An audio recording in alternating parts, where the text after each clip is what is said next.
Hey guys, welcome back to my YouTube. Just kidding, there's crime.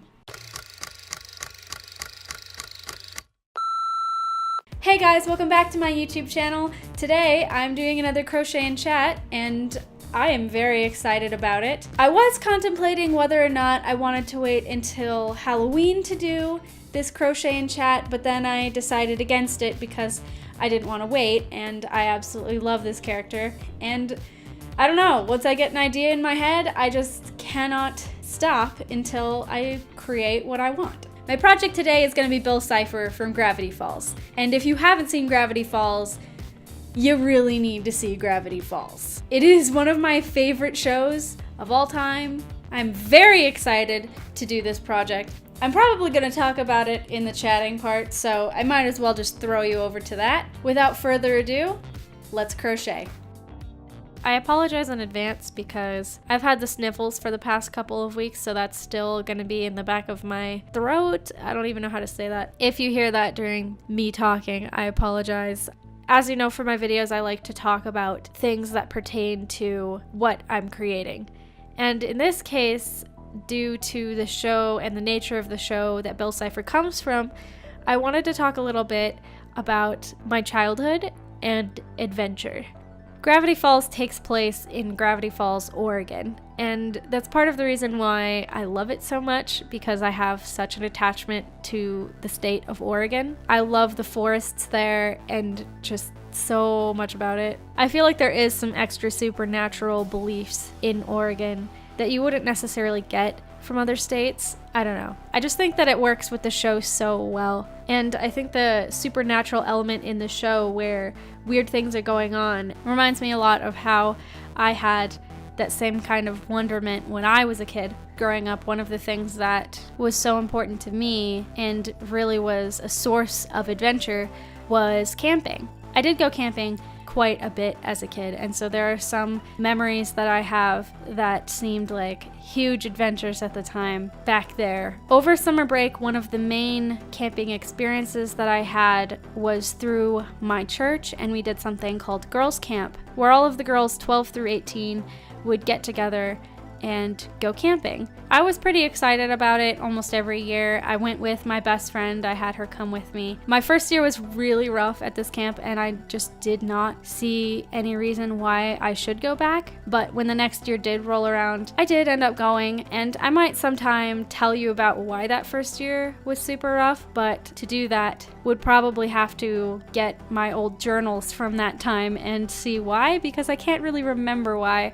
I just remember not feeling like I fit in, and like I just really didn't want to be there.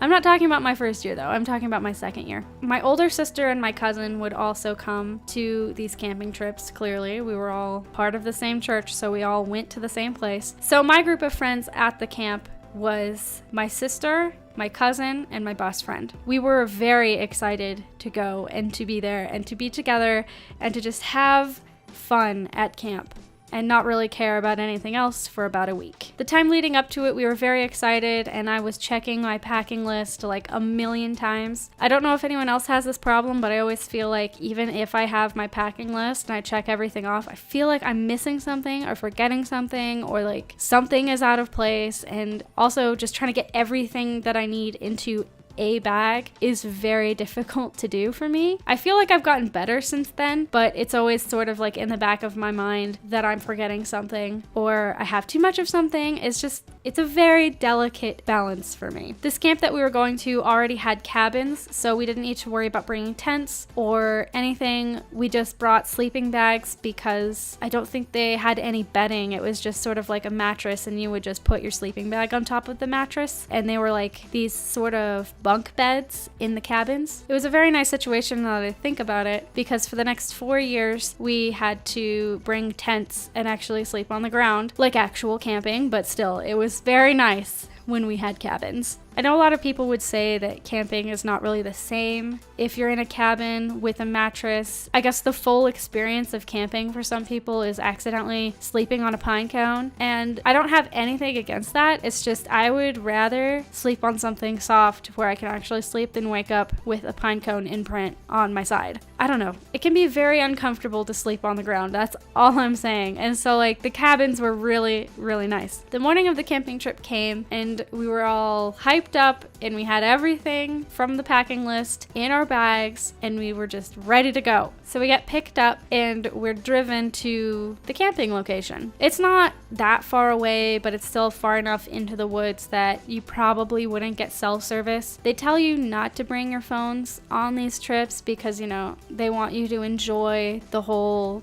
camping experience, even if that camping experience is sleeping on a mattress and not on the ground. I know definitely some girls did not listen to that, but for the most part, we didn't bring any phones. As I've mentioned, I absolutely love the woods. I was very hyped to be surrounded by trees and to be able to actually see the stars because there's no light pollution or anything. We're out in the middle of a forest and you can just breathe.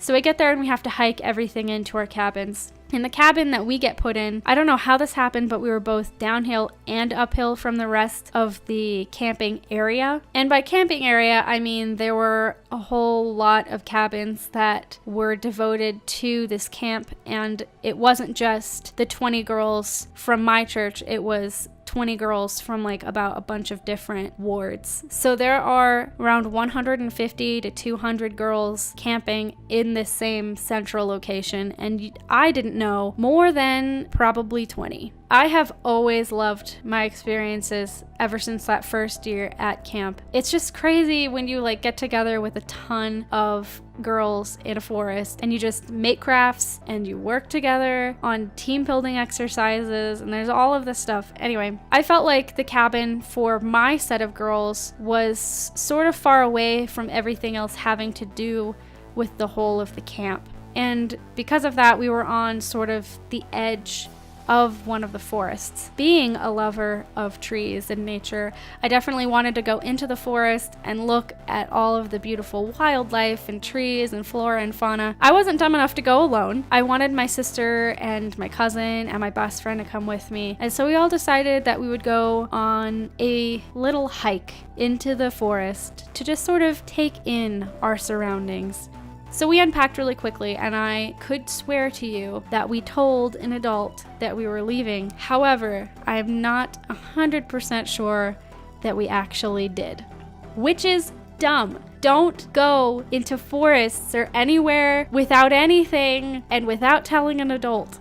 That is the dumbest thing you can do when you're out camping, because you just never know what's gonna happen. Like when you walk into a forest, what is gonna be there? There's wildlife, there's cliffs that you don't see. It's just very dangerous. But we didn't think about that. We decided to just take the trail right behind the cabin and walk into the forest. I apologize to my parents if they're watching this. I was pretty sure I told someone. Anyway, while we're walking along the path, we get to a fork in the road and we decide to leave a pile of rocks to mark where we had gone so that when we came back, we knew which way was towards the cabin. So at least we thought ahead a little bit. I don't know how much we thought ahead about any other point in this, but anytime we came to a crossroads, we definitely left a marker so that we would know where we went. I will point out that is not helpful for anyone trying to find you if they don't know what kind of marker you're using. It's like basically worthless.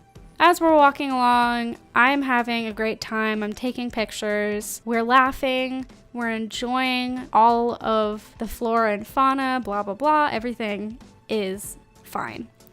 Then we get to, I wouldn't call it a chasm. I think I will just call it a chasm. It wasn't like a very deep chasm, but it was like a span that went really deep, really quickly. And it was kind of far apart to the other side of the cliff. And across this little chasm was one log. I am not a very adventurous person, and I know that. So when I saw that log and how that was where the path was heading, I decided then and there that we were done with the hike and we should go back. But I wasn't alone, and there were other people involved. I don't remember exactly how it happened or how many people went across, but I do know at least one of us went across to the other side on this rickety log. I don't remember what they did over there, but they couldn't continue because I didn't want to go and we didn't want to split up. Basically, I was too scared to cross this chasm via a rickety log, and I don't think I was the only one. If I remember correctly, my best friend also didn't want to go across. I think it was just my older sister and my cousin that wanted to, and I can't remember which one of them, if either one of them, even did go across. And I don't want to throw anyone under the bus because this was like, how many years ago? This is like 12 years ago. So it's like, it shouldn't even be an issue anymore. They're adults. But yeah, thinking back on that, it is absolutely dangerous to cross any spans via a log without having told anyone where you were going. At least one of us didn't want to go across. So if somebody had fallen, I could have ran to get help. At any rate, we decided to go back. When we did get back to the campsite, the adults were pretty mad at us. And this is why I'm not sure if we had actually told someone where we were going. They were telling us that it was really irresponsible to leave without having told an adult. And I understand where they're coming from. Looking back now, being somewhat of an adult, I think what had happened was we might have mentioned it in passing to an adult, but they were so busy trying to deal with all of the other girls in the cabin that they didn't really understand what we were saying. So when they realized that we were gone, they freaked out. Adventuring is fun, and to go off and to enjoy nature and to forge your own path is fun, but you also have to be safe and responsible.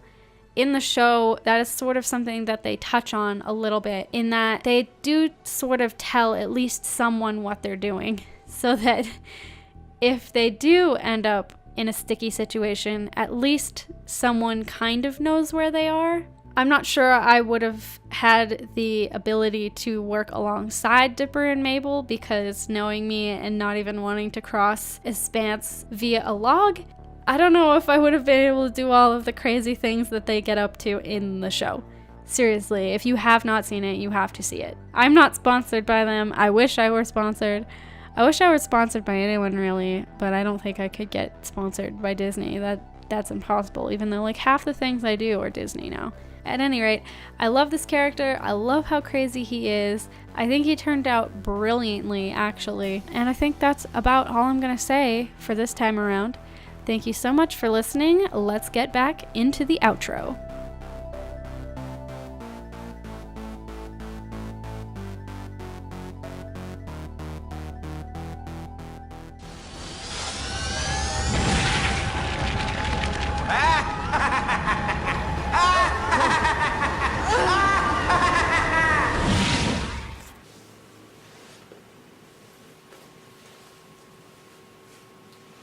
I don't know if you could tell, but I really love the show. I drew this, by the way. I drew this for no particular reason other than I needed a prop for Comic-Con. So you've seen everything up until this point. Here is Bill. Probably one of my now favorite props that I've ever made. He did not take as long as every other crochet project I have ever done on this channel. Like, he only took a solid, I want to say 4 hours, which is not bad. I am very happy with how he turned out. If I were going to Comic-Con again, I would take him as my prop to go along with this costume. I do know Dipper is a male character, but whatever. I like his character, and I wasn't going to dress up as Mabel because my sister dresses up as Mabel and I dress up as Dipper, and that's just the way that we've always done it. Something I've never done before, really, is putting wire inside something for a crochet project, and the reason that I wanted to do that was so that he could make this motion. Really, I just wanted him to be able to wave, and I did use quite a bit of felt for it, but I just wanted the eye to be clean and the bow tie and everything, and I could have crocheted it, but sometimes I do half and half, and some of it is crochet and some of what I do is felt, and that's just so I have the cleanest look that I possibly can in a project. I wouldn't really be upset, if this had taken longer, because I really like how this one turned out. As always, if there's anything you'd like to see me crochet, leave it in the comments below and I might get to it. I have a list of things that I've been thinking of doing. He was on the list for a little while. However, as I said in the beginning of this video, if there is something that I just really want to do, I will do it, of course. I hope you guys all have a wonderful rest of your month and day. However long it takes me to make one of these, I'm not exactly sure. I actually have something bigger that I've been working on that I realized was going to take way longer than the rest of the month that I had to create. So I'm not sure when that will come out, but it's coming. I'm gonna go now. Thank you guys so much for watching. Again, I absolutely love the fact that people watch me. I am so thankful that anyone does. I will see you guys all in the next video. Bye!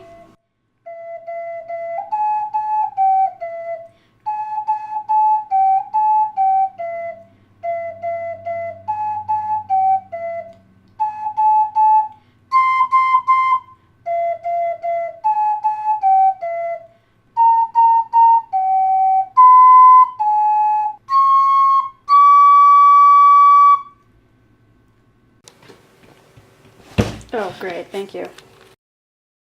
Remember, reality is an illusion. The universe is a hologram. Buy gold. Buy!